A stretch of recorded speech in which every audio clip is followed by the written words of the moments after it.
Hi hello అందరికీ. నేనైతే కొత్త మొబైల్ కొన్నానండి. ఏం మోడల్ అని చెప్పేసి నేను లాస్ట్లో చెప్తాను. ఇవాళ అయితే నేను రసం పొడి ప్రిపేర్ చేస్తున్నానండి. దానికోసం 100 గ్రాముల వరకు నేను జీలకర్ర తీసుకున్నాను. దానికి సగానికి సగం వచ్చేసి మిరియాలు తీసుకోవాలి, అంటే 50 గ్రాములు అనమాట. జీలకర్రని కొంచెం లైట్ బ్రౌన్ షేడ్ వచ్చేంత వరకు ఫ్రై చేసుకోవాలండి. సిమ్లోనే పెట్టుకోవాలి, హైలో పెట్టామంటే మాడిపోతాయి అన్నమాట. అలాగే అవి బాగా వేగిన తర్వాత ఒక చిన్న ప్లేట్లో వేసి బాగా ఆరబెట్టుకోవాలి. ఆ తర్వాత అదే ప్యాన్లో 50 గ్రాముల వరకు మిరియాలు వేసుకోవాలండి.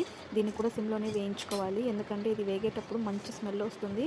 కాకపోతే ఎంత వేగింది ఏమేమి కరెక్ట్గా చూసుకొని మనము దించేసుకోవాలన్నమాట. ఆ తర్వాత ఒక చిన్న కప్పు వరకు నేను కందిపప్పు వేసుకున్నాను. కొంతమంది అయితే ధనియాలు, మెంతులు కూడా యాడ్ చేస్తారు.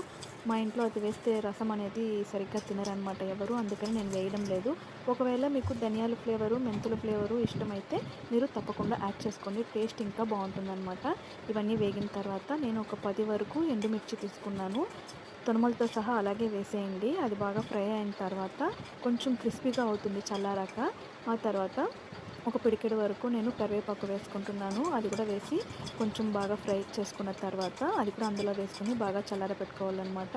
నేనైతే ఇవాళ వెల్లుల్లి ఉంది కదా, దాన్ని ఒక 10 వరకు తోలు తీయకుండా అలాగే యాడ్ చేసుకొని లైట్గా ఒక 2 మినిట్స్ వరకు ఫ్రై చేసి దించేసేయాలన్నమాట. వీటన్నింటిని ప్యాన్ కింద పెట్టి బాగా చల్లార్చాలి.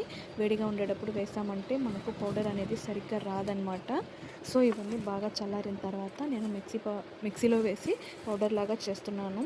దీనికి ముందే ఓన్లీ పెప్పర్ మాత్రం వేసి పెప్పర్ పౌడర్ రెడీ చేసి పెట్టుకున్నాను అనమాట. నేను మీకు చూపిస్తున్నది అదే. ఇది వచ్చేసి ఇప్పుడు మనం అన్ని వేయించుకున్న రసం పౌడర్ అనమాట. ఈ పౌడర్ అయితే నాకు దగ్గర 3 మంత్స్ వరకు వస్తుందండి. నేను చేసిన ఈ ప్రాసెస్లో మీరు కూడా ఒకసారి ట్రై చేయండి, చాలా బాగుంటుంది. వీడియో నచ్చిందంటే లైక్ చేయండి, తప్పకుండా ఛానల్ని సబ్స్క్రైబ్ చేయండి.